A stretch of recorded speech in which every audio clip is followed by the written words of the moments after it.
Welcome to Lore Legends, a subset of lore episodes that explore the strange tales we whisper in the dark, even if they can't always be proven by the history books. So if you're ready, let's begin.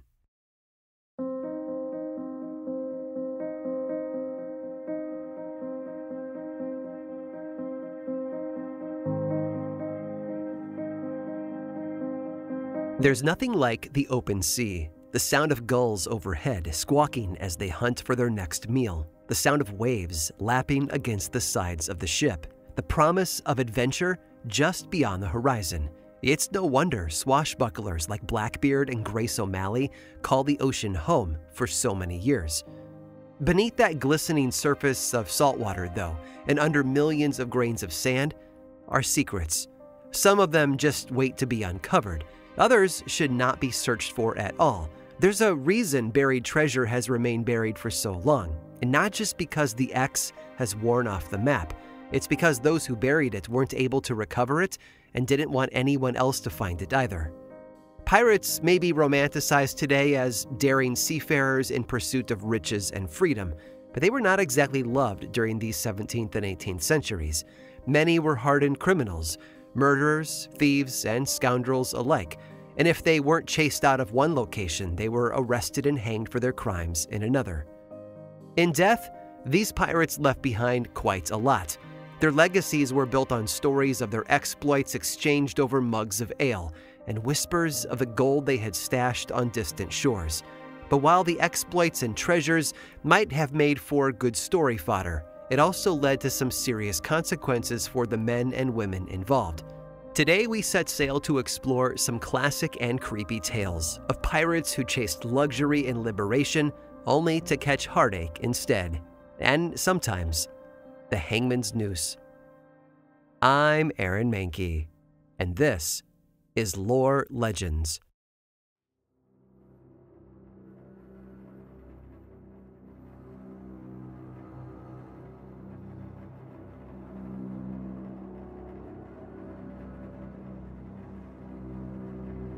Not everyone is called to their profession. For every apprentice who spends hours studying and honing their particular skill, there's a John Quilch. Quilch was born in England in 1666. He grew up to become a lieutenant on the Charles, an 80-ton ship outfitted with all the weapons a privateer would need to take on an enemy of the crown.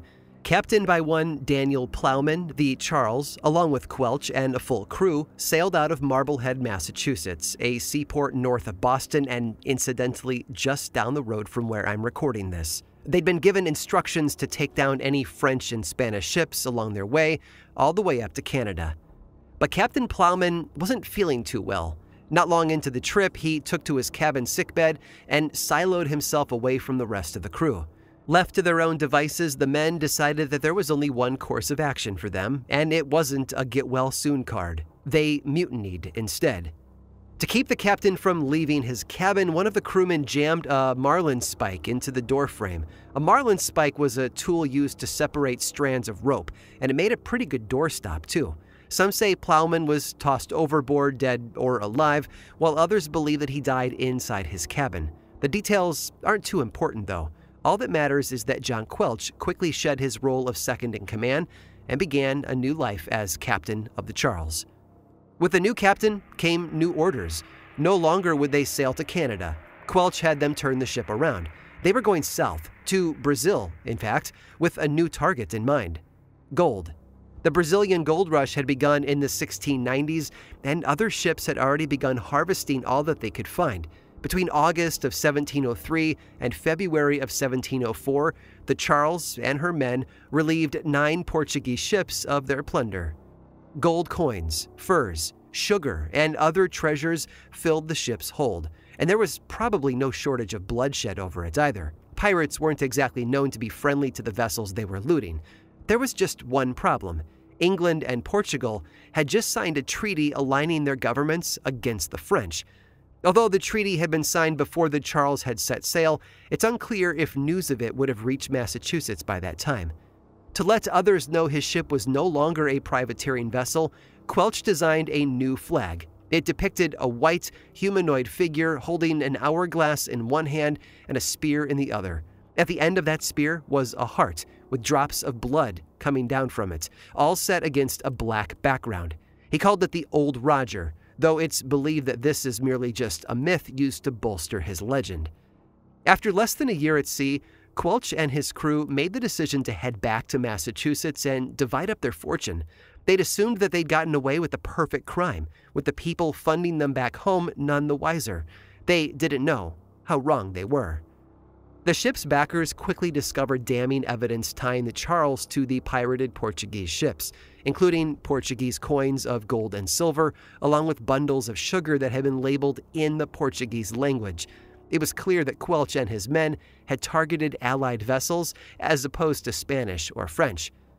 Quilch had instructed his men to tell the authorities that the treasure was taken from a shipwreck that they'd stumbled upon, and to get rid of anything that might link them to the Portuguese. He even tore out pages of a crew member's diary that mentioned what they had done. But these were pirates. They weren't known for playing things cool or keeping a low profile. They not only started spending their loot all over Marblehead, but they also bragged to the townsfolk about their adventures. Within a week of returning home, Quilch was arrested, and his crew wasn't far behind. By June of 1704, he and his men would stand trial for piracy in the British Admiralty Court and become the first people to do so outside of England. This trial, though, was different from others. Unlike most regular criminal trials in colonial Massachusetts, those of the Admiralty Court variety did not include a jury, even though some locals believed that they were less fair that way. Quilch built his defense on ignorance of the treaty between England and Portugal at the time of his piracy. But ignorance did not equate innocence, certainly not to Samuel Sewell, who was not only one of the judges presiding over Quilch's case, but had also made a name for himself when he presided over another trial just a decade earlier that you have probably heard of, the Salem witch trials. Following their guilty verdict, Quilch and 5 of his compatriots were marched through the streets of Boston before they were hanged for their crimes on June 30th of 1704. Some of his crew expressed remorse when asked for their last words. Quilch, though, did not. As one of his men spoke to the crowd, he shouted over the man, saying, "They should also take care how they brought money into New England to be hanged for it." Nobody knows what happened to Quilch's body after he was hanged. It's possible that he was buried in an unmarked grave in what is now Copp's Hill Burying Ground in Boston. And some believe that a stash of his gold is actually hidden on Star Island in New Hampshire's Isle of Shoals, where some of his men fled after the warrant was issued for their arrest. They didn't last long there, by the way. They were quickly tracked down and arrested. But the Isle of Shoals may hold more treasure than we know. It's been rumored that Blackbeard's loot was buried there as well. Although, despite a number of gold seekers having combed its shores over the years, no gold has ever been found.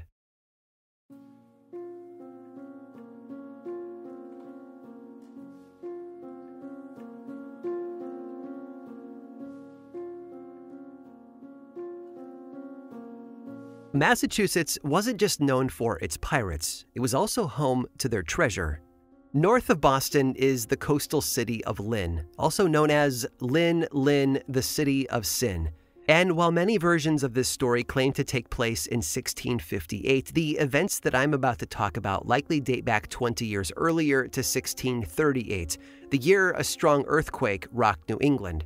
The quake hit on June 1st of that year. The ground shook for 4 minutes from New Hampshire to Connecticut, and its strength was estimated at 6.5 to 7 on the modern Richter scale.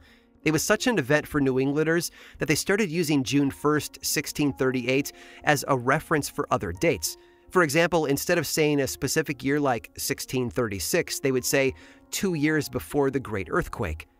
According to the lore, sometime before the earthquake struck, a ship appeared off the coast of Lynn. This small vessel had been painted black, and it wasn't flying a flag.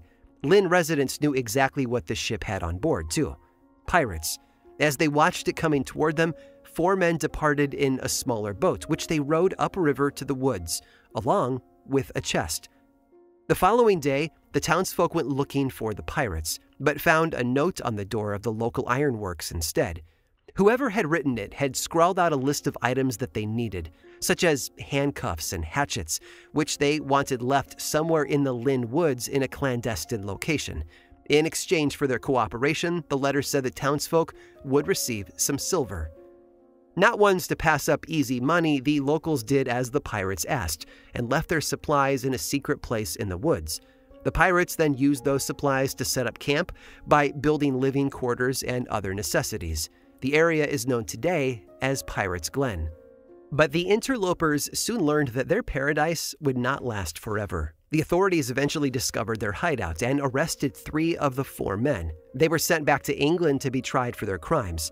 The 4th pirate, though, a man named Thomas Veal, escaped into what is now the Lynn Woods Reservation and took the treasure with him. He allegedly sought shelter in a cave with his ill-gotten loot and even excavated it further to make it a comfortable place to live. Veal stayed in the woods, only venturing into town to buy supplies and other necessary goods.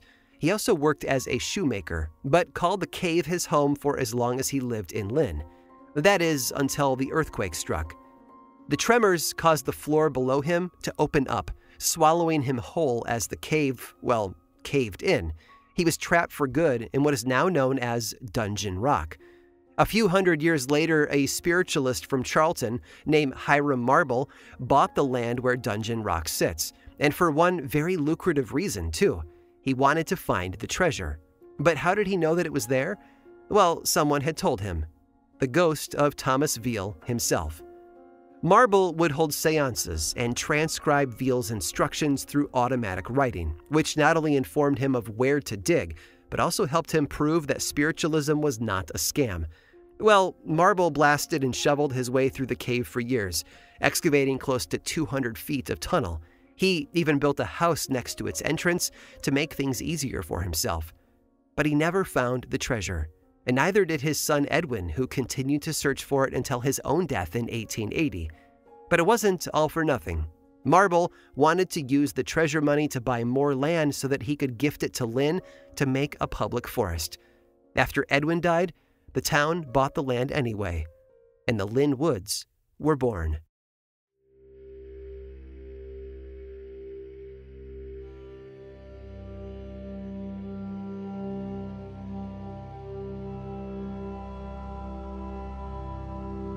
Unsurprisingly, the legend of ocean-born Mary begins at sea. Her parents, James and Elizabeth Wilson, were Scottish-Irish immigrants on a ship bound for the American colonies in July of 1720, and Elizabeth was pregnant, so pregnant that she gave birth on board. But on that very day, which might have been July 28th according to the legend, the ship was attacked by pirates. Some tellings claim Elizabeth actually went into labor due to the shock of the pirate attack, and as soon as the baby was born, it did what babies usually do. It cried out. The pirate captain heard the cry and stopped his men in order to meet the parents and their newborn. He took one look at the child, a girl, and told the ship's crew that he would let everyone go if the baby was named after Mary, one of his relatives. It's been suggested that Mary was either the pirate captain's wife or his late mother. Elizabeth agreed right away, and the pirates left. But not before the captain did one more thing.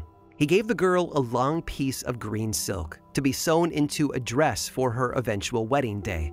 Some say it was a beautiful length of Chinese brocade that had been presented to her.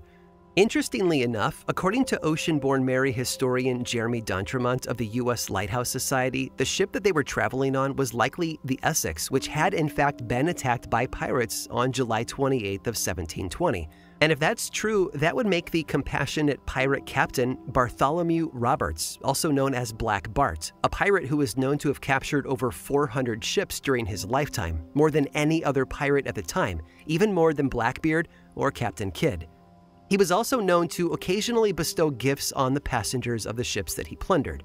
Well, after they reached land, Mary's family settled in Londonderry, New Hampshire, and it's believed that early settlers there held a yearly holiday in her honor to give thanks for their survival, although no contemporary proof of this holiday currently exists. As for Mary, she grew up into a beautiful young woman with piercing blue eyes and a long, fiery mane of red hair.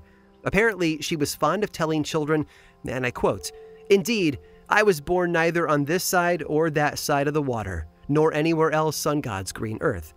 In 1742, she married a man named James Wallace, and she did wear a dress made of the green silk that had been given to her by that pirate captain all those years before. She and her husband had 5 children together, and after his death, she spent the remainder of her life in Henniker, New Hampshire, living with one of her sons. She passed away in 1814 and was buried in the town cemetery. All in all, she led a fairly normal life, aside from what had occurred when she had taken her first breaths. So, what makes her a lore legend? Well, it's not how she lived that had people asking questions. It's what happened after she died. In 1917, just over 100 years after her death, a man named Louis Gussie Roy bought a Georgian-style house in Henniker belonging to one of Mary's other sons, and he wasted no time in capitalizing on his purchase by promoting it as the Ocean-born Mary House. As you would expect, he charged guests for tours, and on those tours he would weave ghostly tales of how Mary's spirit would haunt her old rocking chair. Except Mary never lived in that house. Most of Roy's stories about her were invented to sell tickets.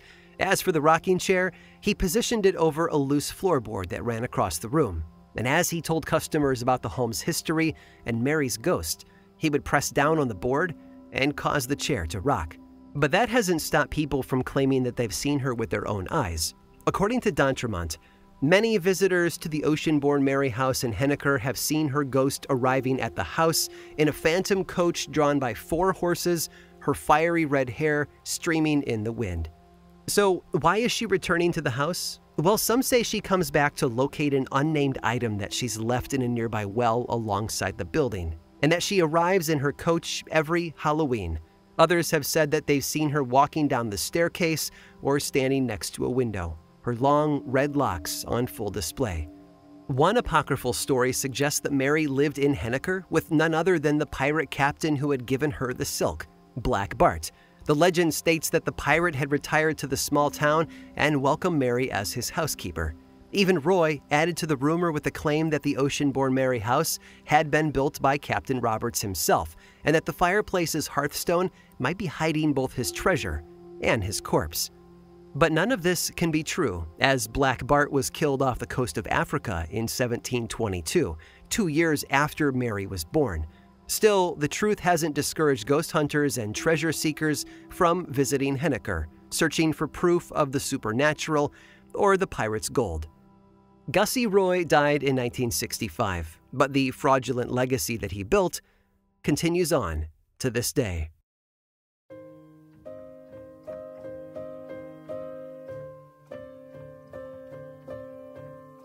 The story of the Ocean-born Mary House doesn't end with Roy's death. In fact, it has one more claim to fame. Around 1949, a young couple who had heard the tales of the hauntings decided to stop in and visit the home. Roy was only too happy to show them around. And while the couple chatted with him, the woman fell into a trance. Nothing her husband or Roy could do would shake her out of it. She could not communicate with them, nor could she be communicated with. Her husband was concerned, but Roy explained that this often happened to clairvoyants when they visited his house.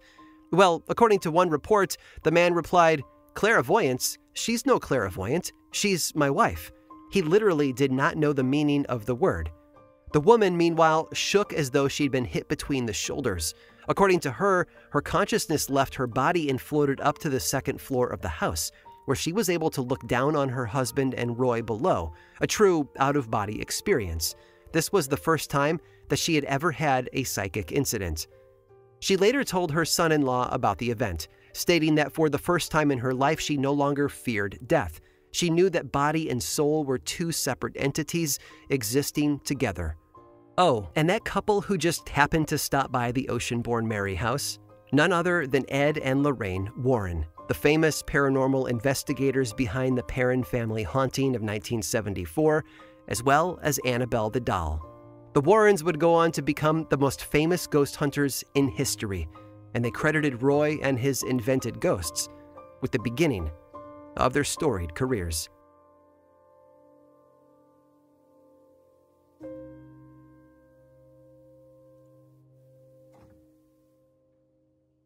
Everyone loves a good pirate tale. Between their penchant for bloodshed and hunger for gold, they offer a sort of blank canvas that storytellers love to paint upon. And just like so much in the world of folklore, All it takes is a small nugget of truth to really make these legends come to life. But we haven't finished digging up treasures just yet. In fact, we've saved another gem to share with you. And if you stick around through this brief sponsor break, I'll tell you all about it.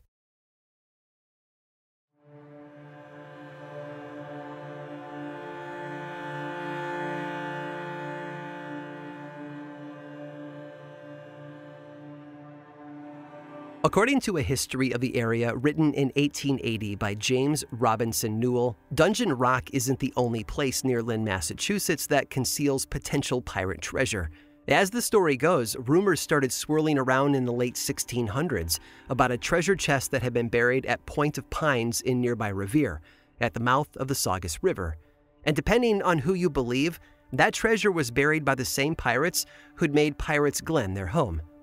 These rumors are often believed to have originated at the Anchor Tavern, which was once known as the Blue Anchor. Located halfway between Boston and Salem, the tavern was quite popular with travelers and became a hotbed of gossip. A group of men had overheard some discussion about the treasure and decided to go hunting for it themselves. They engaged a local Pennacook man named David Kunkshamusha to help. He was known for skill with divining rods made of witch hazel, which would prove useful in tracking down a chest full of lost gold. One quiet night, the party set off from the Anchor Tavern, the light of the moon and David's divining rods leading the way, along with a few pints of liquid courage lining their bellies, most likely. Soon enough, the three men stopped as David's hazel rods pointed toward what they'd been looking for: the burial site of the lost pirate treasure. According to Newell, it was allegedly located beneath a large, flat stone. David, not one to take chances, created a magic protective circle around the site using witch hazel bark, a toad, and the foot of an owl, the tongue from a snake, rosemary, and dragon root. And with it, he gave the party only 2 rules. First, as long as the men didn't step outside the circle, they would be protected. However, should they set one toe beyond its borders, they would place their lives at risk from the evil spirits that would be unleashed once they broke ground. And secondly, no one was to utter a word as they dug, or their efforts would be fruitless. And so the men got to work, shoveling and digging their way toward fortune. It wasn't long before their tools clanged against what they'd been looking for, the stone said to conceal the treasure chest. However, just as they laid their eyes on it, a fierce gust of wind blew in, kicking up sand and debris all around, and breaking the protective seal of their circle. Naturally, the men were afraid. Clearly, whatever was watching over this loot didn't want them digging it up. But once the wind died down, David redrew the circle and the men got back to work. They began trying to pry up the stone with a lever, and just as they were making progress, a horse's neigh called out from the distance, loud enough that it could have come from right behind them. Their arms trembled and they dropped the stone, but it wasn't enough to keep them from pressing forward. With a new charmed circle drawn around them, they picked up the lever and continued to heave the blockage out of their way. Then came another gust of wind, pelting them with more sand and salt water. And then they heard it, the sound of a horse approaching. It was massive, with a long flowing mane and a nasty temperament, and on its back rode a large, imposing man. He had long, stringy hair that sat lifeless on his shoulders, and when he smiled at them, his tight lips revealed a mouth that had shed every last one of its teeth. He said, "By my blood, what do ye here? Ye are well set to work, filching my gold, hard-earned upon the sea, by dagger and by fire." As he belted his foreboding words, his horse reared up over David, its hooves poised above his head like the sword of Damocles waiting to come down. David muttered only a few words, but they were enough. He'd broken the spell, and the stone fell back over the chest, which sank deeper into the earth. The rider, having protected his treasure from the 3 treasure hunters, galloped off into the night, and the men fled from the site, never to search for pirate gold again. Some say the treasure is still right where they left it too, waiting to be dug up. If, of course, you can get past the pirate who's protecting it.